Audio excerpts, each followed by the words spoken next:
नमस्ते तथा वत्सल्य मातृभूमि। जय हिंद दोस्तों, स्वागत है आप सबका टेक्निकल क्लास में। शुरू करते हैं आज के डिफेंस अपडेट्स को। गुजरात में होने वाले डिफेंस एक्सपो में रक्षा क्षेत्र के उत्पाद बनाने वाली 1000 से ज्यादा कंपनियां शामिल होंगी। सबसे खास बात यह है कि डिफेंस एक्सपो में 100 से ज्यादा वैश्विक कंपनियां भी अपने हथियारों का प्रदर्शन करती नजर आएंगी। कहा यह जा रहा है कि दुनिया भर के 55 देशों ने इस प्रदर्शनी में भाग लेने की बात जताई है। हालांकि कोविड की वजह से यात्रा संबंधी जो नियम है उनमें थोड़ी सी ढील दी गई है और अगले कुछ हफ्तों में प्रदर्शनी में हिस्सा लेने के लिए आवेदन करने वाली कंपनियों की संख्या बढ़ सकती है। इस साल डिफेंस एक्सपो गुजरात में गांधीनगर में 10 से 13 मार्च के बीच होगा। अधिकारियों ने कहा कि डिफेंस एक्सपो 1 लाख वर्ग मीटर क्षेत्र में लगेगा और 1996 से शुरुआत के बाद से ये अब तक का सबसे बड़ा प्रदर्शन भी होगा। ये भी कहा जा रहा है कि 100 से अधिक विदेशी कंपनियों समेत 900 से ज्यादा कंपनियों ने भाग लेने की पुष्टि की है और कहा यह जा रहा है कि यह आंकड़ा और भी ऊपर जा सकता है। हमें इस 4 दिन के कार्यक्रम में करीबन 250 सहमति पत्रों पर हस्ताक्षर होने की उम्मीद है। यार तुम क्यों वो कर रहे जड़बे, तू क्यों वो कर रही है, पता है दिक्कत हो रही। पूर्वी सेना commander lieutenant general RP Kalita ने सिक्किम में चीन के साथ लगती LAC के फॉरवर्ड इलाकों का दौरा किया। आरपीजी यहाँ पर 3 दिवसीय दौरे पर पहुंचे हैं और उन्होंने सुरक्षा व्यवस्था का जायजा लिया। उन्होंने वहां पर जाकर सैनिकों का मनोबल बढ़ाया और विषम परिस्थितियों में जज्बे के साथ ड्यूटी पर तैनात सैनिकों की सराहना भी की। आपको बता दें कि लेफ्टिनेंट कलिता ने हाल ही में पूर्वी सेना कमान के नए प्रमुख का पद संभाला है, जिसके बाद वो अपने इस पहले दौरे पर पहुंचे हैं। बता दें कि सेना का पूर्वी कमान का मुख्यालय कोलकाता में है। दोस्तों, आपको मालूम ही है कि भारत अपने भविष्य के प्रोग्राम AMCA और TEDBF पर काम कर रहा है।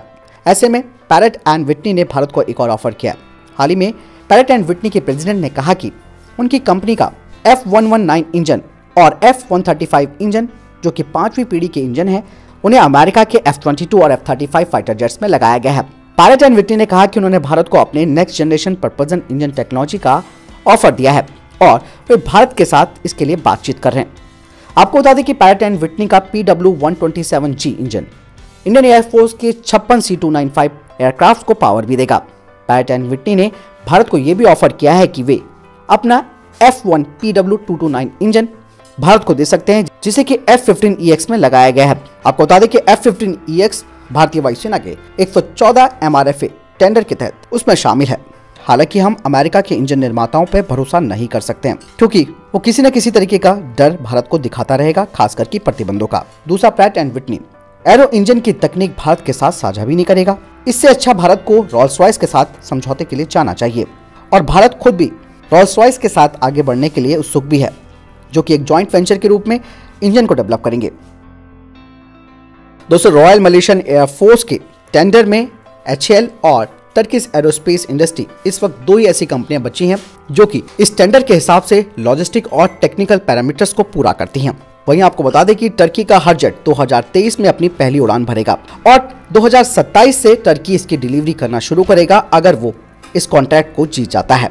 वहीं भारत इस कॉन्टेस्ट में बढ़त बना के रखा हुआ है। आपको बता दें कि रॉयल मलेशियन एयरफोर्स 18 एयरक्राफ्ट चाहती है, जिनमें से कि 10 single seater light combat aircraft होने चाहिए और 8 aircraft leading fighter training configuration के साथ होने चाहिए। वहीं टर्की ने इस बारे में कोई जानकारी नहीं दी है कि उनका हर जेट कब लाइट कॉम्बैक्ट वेरिएंट में बदला जाएगा। एक और बात है दोस्तों यहाँ पर कि जो टर्की का एडवांस ट्रेनर विमान है, अगर वो एक लाइट अटैक एयरक्राफ्ट में बदला जाता है तो इसका मतलब यह है कि इसे एक लंबा वक्त लगेगा, जिसमें कि इसके हथियारों का एकीकरण प्लस सर्टिफिकेशन भी शामिल है, खास करके beyond visual air to air और एंटी शिप मिसाइल का। और ऐसे में तेजस के पास एक बड़ा मौका भी है और एक बड़ी जीत भी है। दोस्तों, अगर हम तेजस के उत्पादन को तेज करते हैं तो ये उन छोटे देशों के लिए एक बहुत अच्छा विकल्प होगा जो कि रशियन मशीनों का इस्तेमाल करते हुए तंग आ चुके हैं।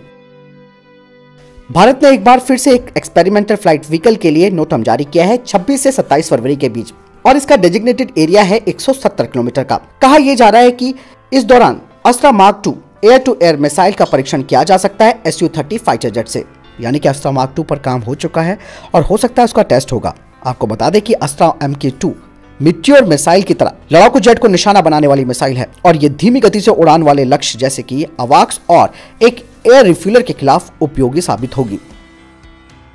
भारतीय नौसेना ने कुछ संख्या में बोइंग डिफेंस से वेव ग्लाइडर्स को खरीदा है, जो कि ऑटोनोमस अनक्रूड सरफेस व्हीकल्स हैं, जिन्हें कि सोलर एनर्जी के द्वारा पावर मिलती है।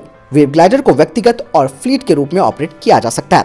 वेव ग्लाइडर पनडुब्बी के सेंसर्स को पकड़ सकता है और ये सबमरीन्स को डिटेक्ट कर सकता है और इसका इस्तेमाल पनडुब्बी रोधी युद्ध में किया जा सकता है। वेव ग्लाइडर समुद्र के भीतर कनेक्टिविटी प्रदान करने के लिए पेलोड और टो सेंसर का इस्तेमाल करते हैं और ये इनिशियल डिटेक्शन चैलेंजेस और एरियल एसेट्स की टिप और क्यू को सक्षम करते हैं। वेव ग्लाइडर 24/7 लगातार अकॉस्टिक सर्विलांस करने के लिए एक कम लागत वाला मोबाइल प्लेटफॉर्म है, जिसे अपने लक्षित क्षेत्र में प्रवेश करने या ऑपरेट करने वाले जहाजों का पता लगा सकते हैं। वेव ग्लाइडर लो ऑब्जर्वर मोबाइल प्लेटफॉर्म है जो सतह और उप सतह यानी कि सरफेस और सब सरफेस पेलोड के साथ ओवर द हॉराइजन सर्विलांस करने में भी सक्षम है। दोस्तों, आपको बता दें कि रेडियो की तरंगें पानी के भीतर अच्छी तरीके से यात्रा नहीं करती हैं और पानी के नीचे अकॉस्टिक को सतह पर एक रिले की आवश्यकता होती है।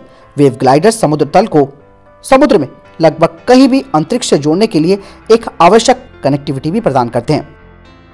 पाकिस्तान में इमरान खान सरकार के तमाम प्रयासों के बावजूद भी चीन के राष्ट्रपति शी जिनपिंग का dream project belt and road project अब खटाई में पड़ता हुआ नजर आ रहा है। हाल के दिनों में बलूचिस्तान प्रांत में विद्रोहियों ने पाकिस्तानी सेना पर अपने हमले तेज कर दिए हैं।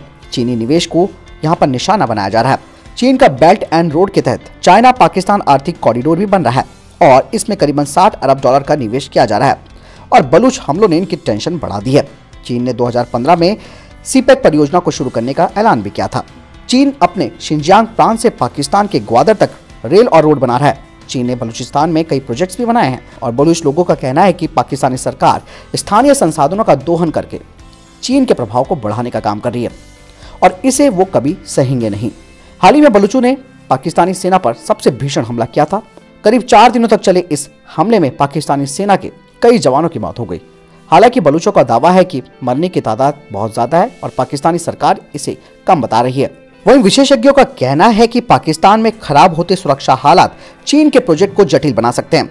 यही नहीं, ये भी कहा जा रहा है कि कोई भी निवेशक, चाहे वो चीन का ही क्यों ना हो, लंबे समय तक हिंसा नहीं चाहेगा। दक्षिणी बलूचिस्तान में उग्रवाद की मौजूदगी में बड़े पैमाने पर निवेश करना भी असंभव है।